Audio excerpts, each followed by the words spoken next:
wakati huu mtazamaji wa Jambo TV. Unachokiona hapo hivi sasa ni kikosi cha Dar es Salaam Africans ambacho kimewasili hapa airport kwa ajili ya kuanza safari ya kuelekea nchini Algeria kwenye mchezo wa hatua ya makundi ligi ya mabingwa barani Afrika dhidi ya JS Kabylie. Ikumbukwe kwamba juzi Dar es Salaam Africans imeibuka na ushindi katika mchezo wake wa kwanza dhidi ya AS FAR nchini Morocco, na leo kikosi hicho kinafunga safari kuelekea nchini Algeria kwa ajili ya kukabiliana ama kushindana na JS Kabylie, timu ambayo ina baadhi ya nyota ambao walishawahi kupita katika klabu ya Simba.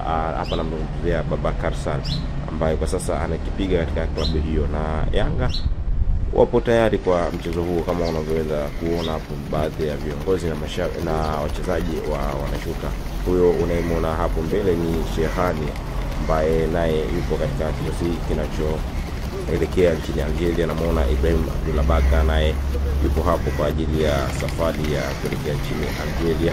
Mpaka yeye anaingia katika haya ya uwanja wa ndege, lakini unayemwona pale ni Pacome Zouzoua, fundi raia wa Ivory Coast huyo, ambaye katika mchezo dhidi ya AS FAR alikuwa na wakati mzuri sana katika kufanikisha Dar es Salaam Africans inaibuka na ushindi. Lakini mambo ni mengi kama unavyoweza kuona mtazamaji wa Jambo TV kutoka hapa uwanja wa ndege wa Mwalimu Nyerere jijini Dar es Salaam. Yote hao wa Yanga, Pacome huyo akiwa anaingia katika uwanja huu wa ndege.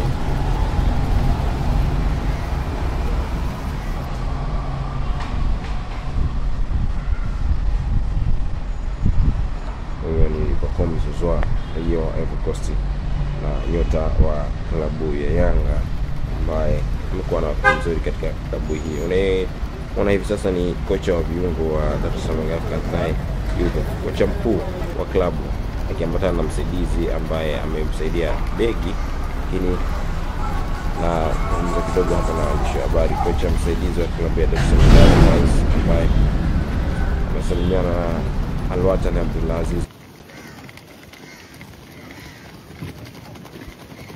Hao ni baadhi ya staff ambao wanaunda ile benchi la fundi la klabu ya Yanga.